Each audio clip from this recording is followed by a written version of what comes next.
수학이 잘하는 큐리랜드.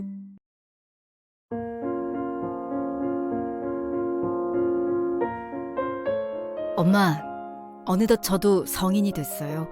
부모님의 기대대로 저는 최고의 특목고등학교에 입학했지만 도저히 견딜 수 없었어요. 그래서 전 자퇴를 했어요. 저에게 실망이 많으셨겠지만 저는 그 고등학교를 졸업했다면 가게 됐을지도 모를 이곳 튜빙엔에 왔어요. 당연히 대학생으로 온 건 아니고요. 서점에 취직했어요. 고등학교 때에 비해 지금 상황은 모든 것을 제 스스로 해야 하기 때문에 예전보다 나쁘지만 그래도 아무도 원망하지 않아요. 그렇지만 조용한 가운데서 하나님을 저주해요. 사람들은 자꾸 귀찮게 저에게 설교를 해요. 하나님을 바라보라고요. 그렇지만 전 솔직히 잘 모르겠어요. 믿음 좋으신 엄마가 절 미워해도 뭐 이젠 어쩔 수가 없어요. 엄마가 믿는 하나님에 대해서 전 별로 관심이 없어요. 엄마가 지금도 자꾸 저에게 교회를 나가라고 강요해도 전 엄마처럼 되진 않을 거예요. 그러니 제가 예전처럼 교회 나갈 거라고 생각하지는 말아주세요. 하나님과 예수님이요? 저에겐 너무 낯선 존재들이에요. 허무주의자 헤르만 헤세 올림.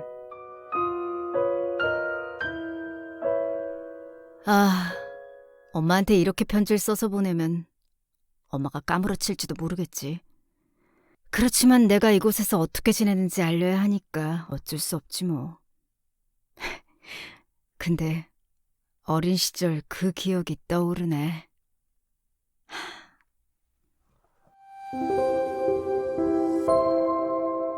나비.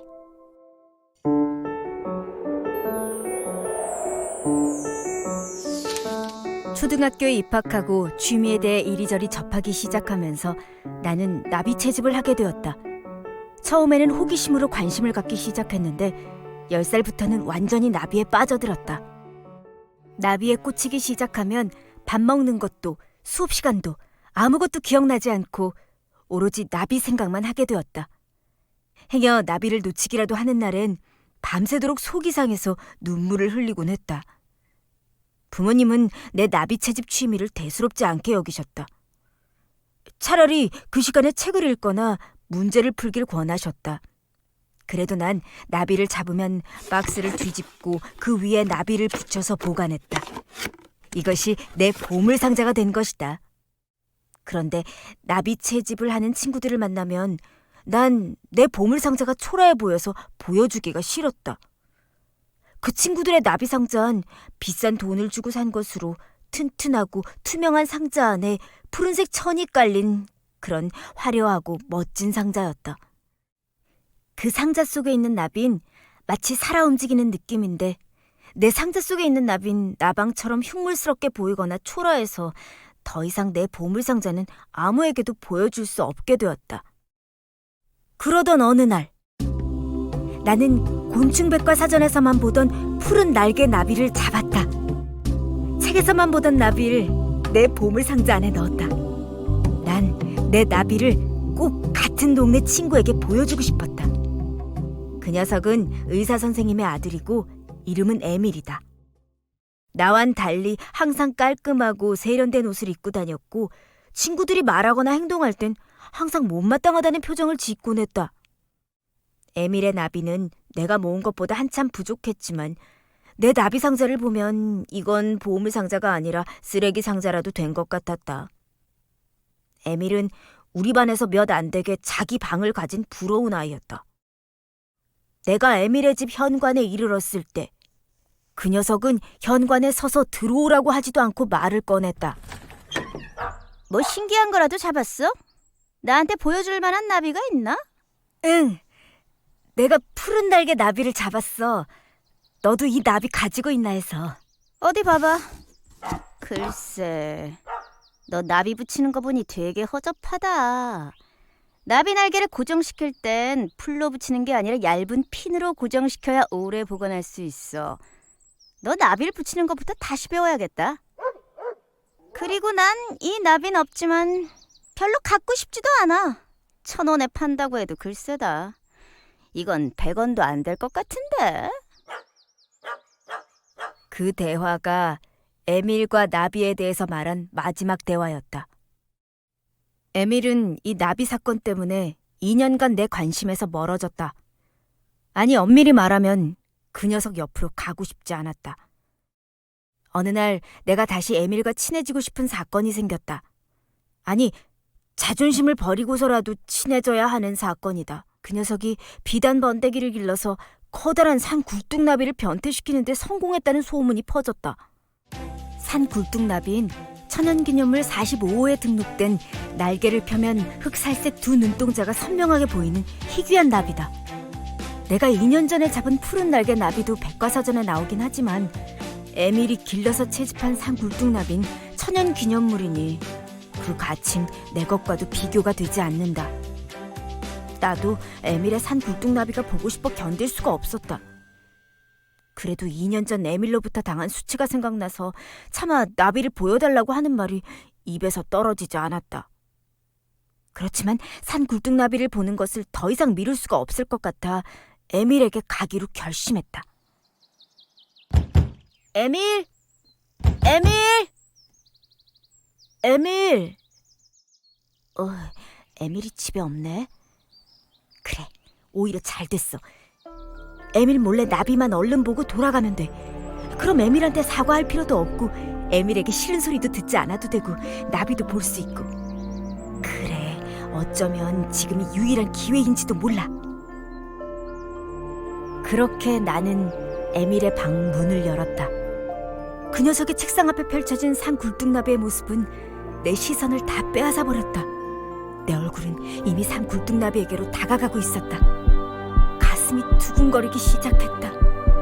내 귀로도 내 심장 소리를 들을 수 있었다. 지금 에밀이 오면 어떡하지? 이 산 굴뚝나비 갖고 싶다. 아니야, 내 것도 아닌데. 너무 갖고 싶다. 그래, 내가 이 나비를 가져가도 에밀은 모를 거야.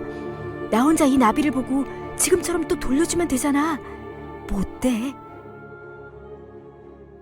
에밀은 나와 달리 날개에 풀을 붙이지 않고 핀으로 고정했기 때문에 핀만 잘 제거하면 이 천연기념물은 내 차지가 되는 것이다. 난 그 산 굴뚝나비를 내 주머니에 넣었다. 그제야 내 양심이 나를 흔들어 깨웠다. 태어나서 양심의 존재를 명확하게 깨닫는 순간이었다. 양심이란 누가 굳이 내게 설명을 하지 않아도 내가 무엇을 잘못했는지 본능적으로 나를 깨워주는 것이다. 어쩌면 그 양심이 진짜 내가 아닐까? 아니나 다를까 1층에서 누가 들어오는 소리가 들렸다. 양심은 지금까지 내가 무엇을 잘못했는지 하나하나 내 머릿속에 설명해주고 있었다. 친구의 소중한 물건을 훔쳤고 2년간 친구와 말 한마디 하지 않다가 나비가 보고 싶어서 허락도 없이 친구 방에 몰래 들어온 것. 이런 것이 알려진다면 난 어떤 놈이 된다는 걸 잘 알고 있었다. 나비를 바지 주머니에 넣었고 두 손은 아무것도 하지 않았다는 듯 편차 내려왔다. 그러나 이렇게 시치미를 떼는 것보다 다시 나비를 원래대로 되돌려 놓는 것이 가장 현명한 판단이라고 생각했다. 1분 만에 다시 4층의 에밀의 방으로 돌아와서 주머니에 나비를 꺼냈다. 그 순간 울고 싶은 일이 생겼다. 그 아름다운 산 굴뚝나비의 더듬이가 부서졌고 날개도 많이 훼손됐다. 주머니에서 완전히 꺼냈을 땐 날개가 바스라져서 더 이상 이어붙일 수도 없게 되었다. 나비의 지금 모양이 나비를 훔쳤다는 사실보다 더 괴로운 일이다. 만일 산 굴뚝나비를 아름다운 모습으로 되돌릴 수만 있다면 내가 가진 모든 나비를 주고서라도 되돌리고 싶은 마음이다. 난 나비를 내 눈으로 봤고 내 손으로 만졌고 아무도 그 사실을 모른다고 생각했지만 마음은 슬픔으로 가득했다. 너 무슨 일 있지? 그 한마디에 나는 그동안 있었던 일을 엄마에게 고백할 수밖에 없었다. 죄가 그런 거야. 하기 전엔 하고 싶다가도 하고 나면 후회하게 되는 것이지. 그걸 덮으려면 더 큰 죄를 저질러야 한단다. 죄를 지으면 가장 현명한 방법은 그 상태에서 바로 잘못을 인정하고 고백하는 거란다. 그렇지 않으면 돌이킬 수 없는 상태가 되는 거지. 지금 에밀에게 찾아가서 고백하고 용서를 구해라. 그래야 엄마의 착한 아들이지. 엄마, 조금만 더 마음의 준비를 하고 갈게요. 지금 도저히 갈 수가 없어요. 아니야, 지금 가거라. 어서. 2년 동안 말도 걸지 않던 녀석인데 이런 일로 다시 에밀을 보는 건 정말 어려운 일이다. 조심스럽게 4층 에밀의 방으로 올라갔다. 에밀은 금방이라도 울음을 터뜨릴 것 같은 얼굴로 책상에서 산 굴뚝나비를 고치고 있었다. 더듬이가 떨어졌고 날개도 조각나 있었다. 에밀은 내가 왔다는 사실을 알았지만 굳이 나에게 아는 척을 하고 싶지는 않다는 듯 나비만 쳐다보고 있었다. 에밀, 사실은 내가 그랬어. 어렵게 꺼낸 말이고 너무 미안한 나머지 미안하다는 말도 내뱉지 못했다는 사실을 그제야 알았다. 이미 시간이 지나버려 다시 미안하다고 말을 하면 더 어색할 것 같아 눈을 땅으로 떨구고 말았다. 그런데 에밀은 화를 내거나 소리를 치지도 않고 나를 보며 말했다. 그래? 알았어. 넌 그런 놈이라는 거 난 예전부터 알고 있었어. 미안해. 산 굴뚝나비가 너무 보고 싶어서 그랬어. 정말 미안해. 내가 내 나비 전부를 줄게. 아니 됐어. 네 나비랑 허접한 나비 상자도 갖고 싶지 않아. 그리고 넌 나비 날개를 풀로 붙이는 정도인데 그까짓 거 내가 가져서 뭐하냐? 나는 치밀어 오르는 분노와 짓밟힌 자존심 때문에 에밀을 보기 좋게 때리고 싶었다. 그런데 이미 판가름이 나 있었다. 에밀은 나를 용서해준 녀석이 됐고 난 에밀의 방에 몰래 들어와 소중한 나비를 망친 나쁜 놈이 되었기 때문이다. 차라리 에밀이 나에게 화를 내줬더라면 고마웠을 일이다. 그렇게 집으로 돌아왔다. 어떻게 됐냐고 꼬치꼬치 캐묻지 않는 엄마가 그냥 고마울 뿐이다. 난 집안에서 그동안 모은 나비와 나비 상자를 다 찾아냈다. 그리고 상자를 열어서 그동안 모은 나비를 모두 비벼서 가루로 만들어버렸다.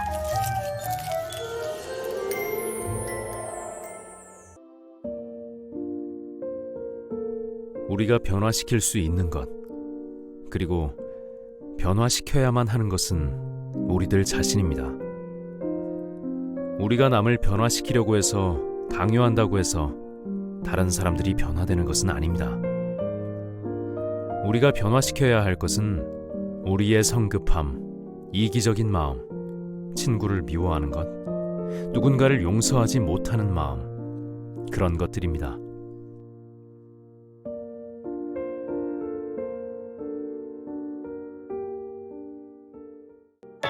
큐리의 이야기가 계속 듣고 싶다면 구독과 좋아요, 알람도 있어요.